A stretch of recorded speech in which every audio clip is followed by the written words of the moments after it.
गतकाली संध्या समय रे मयूरभंज जिला 18 नंबर जातीय राजपथर बैसिंगा थाना अधीन पद्मनाभपुर छक निकट में घटी भयंकर दुर्घटना।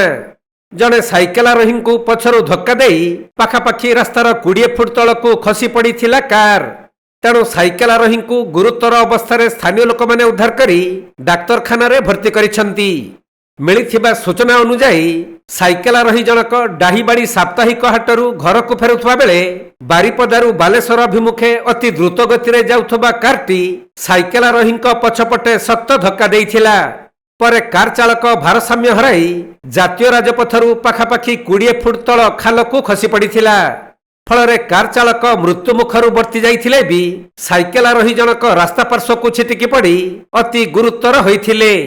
एही समय रे साप्ताहिक हाटरू फेरुथबा लोक माने आम्बुलेंस डकाई साइकेल आरोही को बालेश्वर डाक्तरखाना पठाई थिबा जणा पड़िछि।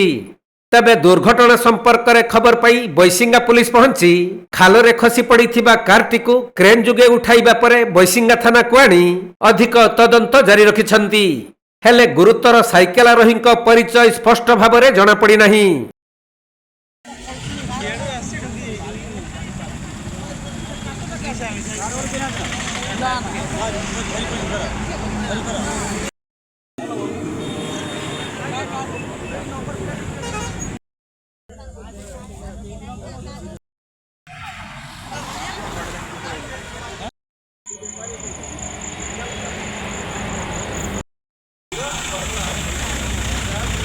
मयूरभंज जिला बेतनटी जगन्नाथ हेम्ब्रम रिपोर्ट कोणार्क लाइव।